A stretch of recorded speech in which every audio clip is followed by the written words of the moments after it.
இளமையை தொலைக்கலாமா? இளமை என்பது அல்லாஹ் நமக்கு கொடுத்திருக்கிற மிகப்பெரிய அருட்கொடை அல்லவா?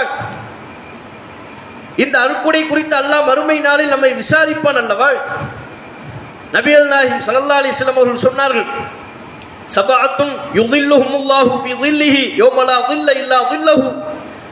நாளை மறுமை நாளில் 7 வகையினருக்கு தன்னுடைய அரிசின் நிழலை அல்லாஹ் வழங்குவான்.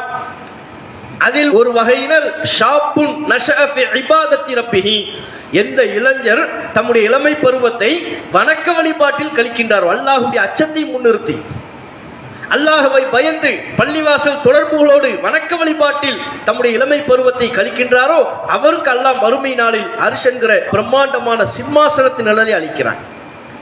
காரணம் என்ன? அவர் இளைஞராக இருந்து கொண்டு தம்முடைய இளமை பருவத்தை இஸ்லாமிய மார்க்கத்தில் கழிக்கின்ற பொழுது அல்லாஹ் அவரை கண்ணியப்படுத்துகிறான். பெருகி இருக்கிற இந்த அத்தனை தீமைகள் இருந்தும் நாம் விலகி நிற்க வேண்டும் என்றால் அதற்கு நாம் கை கொள்ள வேண்டிய ஒரே விஷயம் அல்லாஹ்வுடைய அச்சம். அல்லாஹ்வுடைய அச்சத்தை எப்போதும் நம்முடைய உள்ளத்தில் நாம் இருத்திக் கொள்வோமே ஆனால் யார் எந்த வழியில் செல்கிறார்கள் என்பதை பார்க்க மாட்டோம். நான் சரியான வழியில் செல்ல வேண்டும் என்கிற உணர்வு நமக்கு மேலோங்கிவிடும். அல்லாஹ்வுடைய அச்சம் என்கிற இறையச்சம் தான், தக்குவா தான் இதற்கான சிறந்த தீர்வு.